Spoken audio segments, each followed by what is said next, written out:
Hello students, welcome to my channel. तो आज की वीडियो में हम पढ़ेंगे आपके बीए फर्स्ट सेमेस्टर में आपके इंग्लिश लिटरेचर में एक शॉर्ट स्टोरी है एंटोन चेखव की द लेमेंट। तो स्टोरी मैंने पढ़ा दी है और आज की वीडियो में हम पढ़ने वाले हैं critical appreciation of the story the lament, यानी कि द लेमेंट का क्रिटिकल एप्रिसिएशन हम पढ़ेंगे आज की वीडियो में, क्योंकि ये आपके एग्जाम में पूछता है और लॉन्ग में पूछता है। तो बहुत इंपॉर्टेंट है ये आपके एग्जाम के लिए, और सभी यूनिवर्सिटीज़ में एग्जाम स्टार्ट होने वाले हैं और कहीं कहीं पर तो हो भी गए हैं। और द लेमेंट से जो शॉर्ट क्वेश्चंस पूछे जाते हैं आपके पेपर में, उस पर भी वीडियो मैंने अपलोड कर दी है। और इसके अलावा आपके सिलेबस में और जो भी स्टोरीज हैं या फिर एस्से हैं, प्रोज हैं, सभी पर क्रिटिकल एप्रिसिएशन अपलोड किया हुआ है और पूरा यूनिट भी आपका 1 से लेकर 8 तक कंप्लीट करवा दिया है। तो सभी का लिंक मैं आपको इसी वीडियो के डिस्क्रिप्शन बॉक्स में दे दूंगी, पढ़ लीजिएगा, क्योंकि आपके एग्जाम में वहां से भी क्वेश्चन आ सकते हैं। देखिए, क्रिटिकल एप्रिसिएशन बहुत इंपॉर्टेंट है द लेमेंट का, और लेमेंट मतलब होता है ना शोक या विलाप। तो चलिए देखते हैं। देखिए, एग्जाम में आपसे जब पूछेगा ना, तो सबसे पहली चीज आप जो पहली हेडिंग डालेंगे वो तो यही डालेंगे कि critical appreciation of the lament. फिर आप उसमें जो पहली हेडिंग डालेंगे वो होनी चाहिए राइटर के बारे में, कि इस स्टोरी को लिखा किसने है, उस राइटर का थोड़ा सा इंट्रोडक्शन देना है। तो हेडिंग होगी आपकी इंट्रोडक्शन ऑफ राइटर।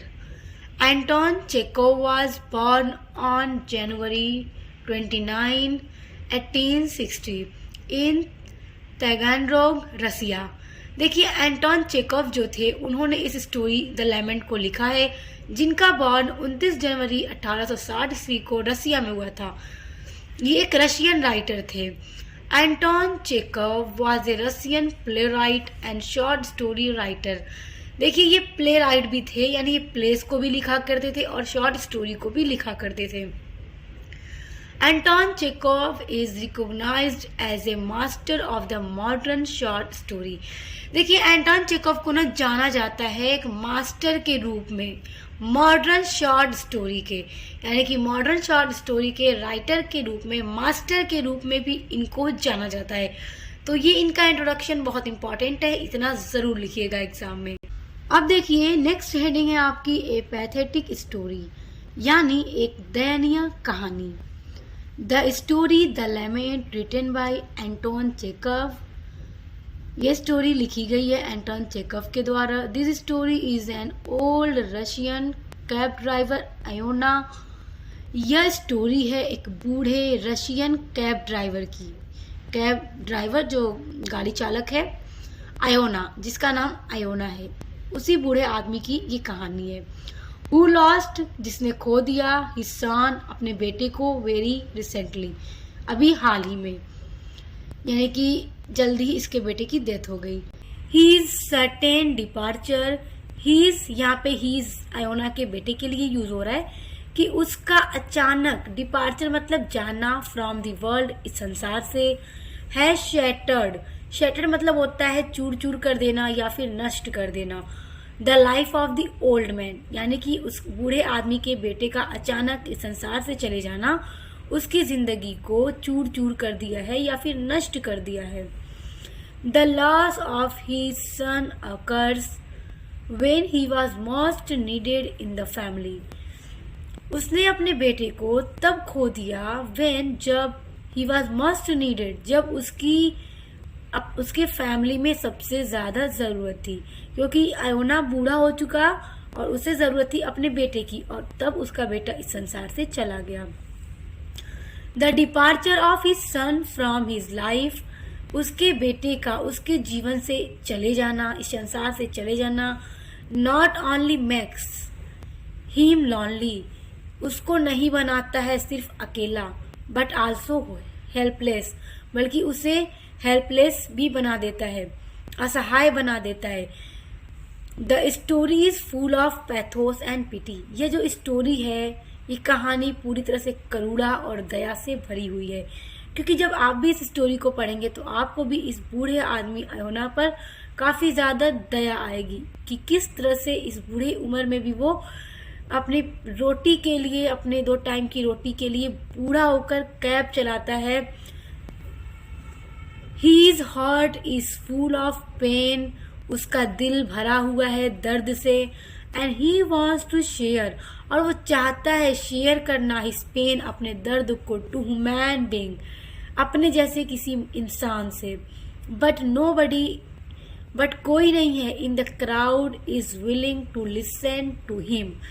इस भीड़ में, मतलब इस भीड़ में, इस दुनिया की भीड़ में कोई नहीं है जो उसे सुन सके एंड से और कहे a word of sympathy to him. यानी उसके दर्द को सुनकर कोई ऐसा नहीं है जो कहे उसके लिए भी एक सिंपैथी का शब्द, यानी एक दया वाला शब्द उसके लिए कहे.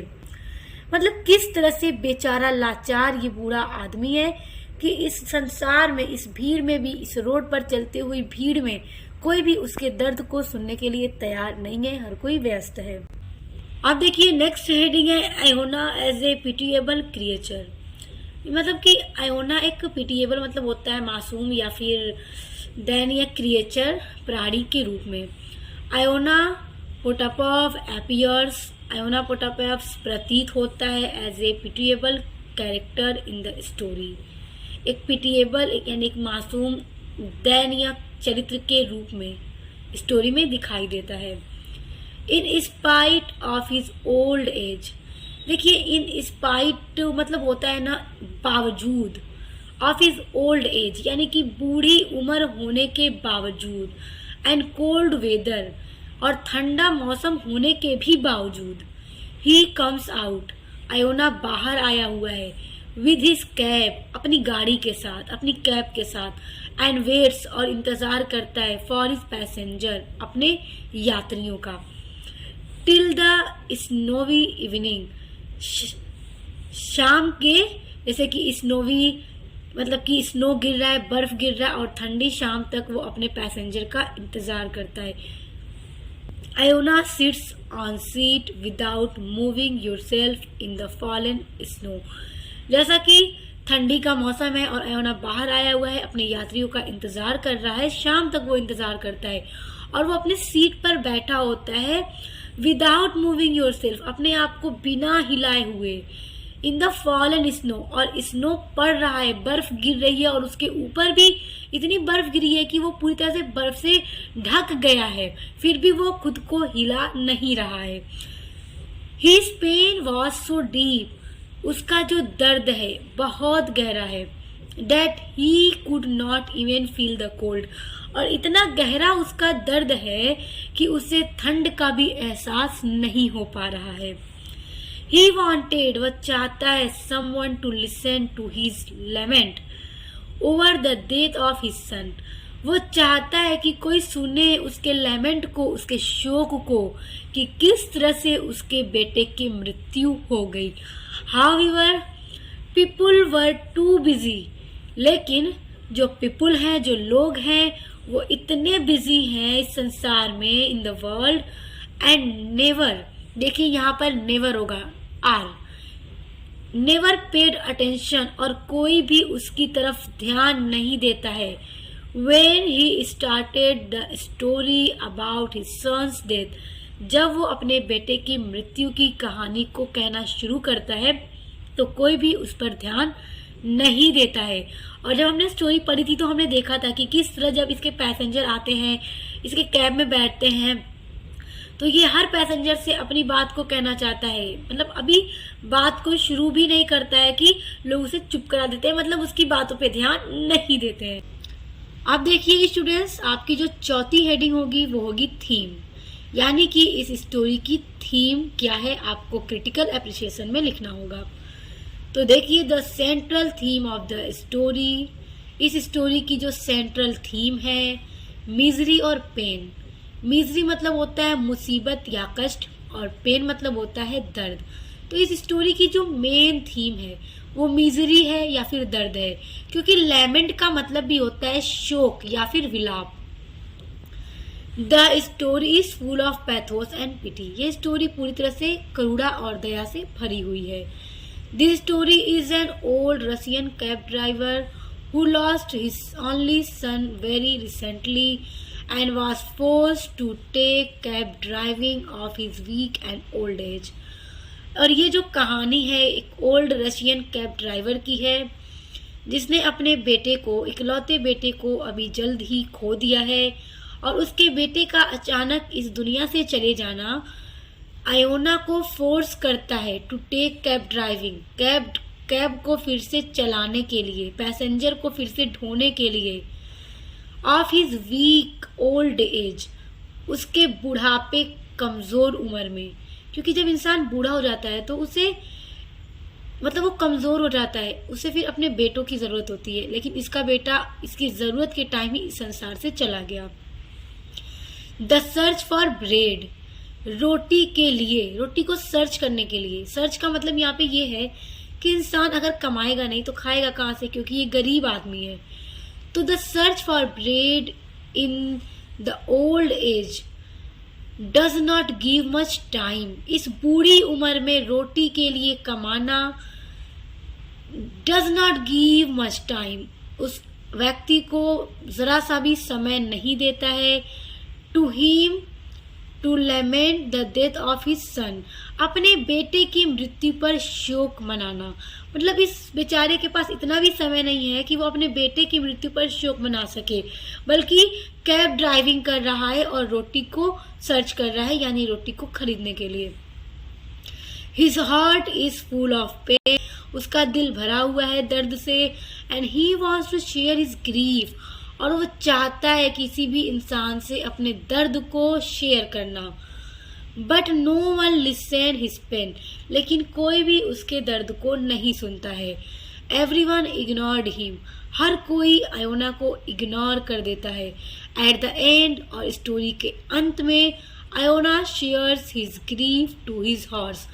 आयोना जब देखता है कि इस संसार में कोई व्यक्ति किसी का नहीं है, कोई नहीं सुनेगा उसके दर्द को, तब वो कहानी के अंत में अपनी दर्द भरी कहानी, अपने बेटे की मृत्यु के बारे में सब कुछ अपने घोड़े को वो सुनाता है, अपने घोड़े को अपना दर्द सुनाता है।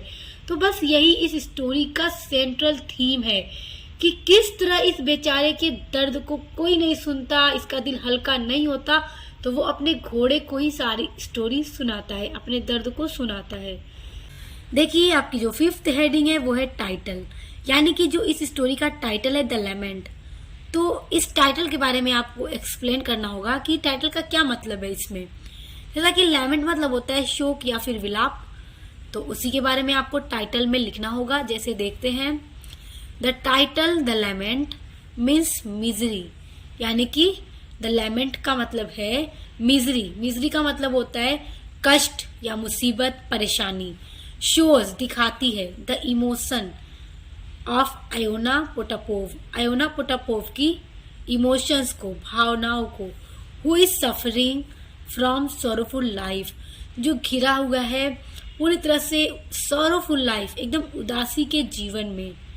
ही हैड फेस्ड, वो फेस करता है द बिगेस्ट, बहुत बड़ा। He had faced biggest pain, वो अपने जीवन में फेस करता है, देखता है बहुत ही बड़े दर्द को, ऑफ लाइफ, अपने जीवन में। That is he lost his son, और वो जो बड़ा दर्द अपने जीवन में देखता है क्या है उसके लिए, यही कि उसका बेटा मर गया है। ही वॉन्ट्स, वो चाहता है to share his grief with someone, और वो अपने इसी दर्द को किसी के साथ साझा करना चाहता है, शेयर करना चाहता है, लेकिन कोई नहीं सुनता है।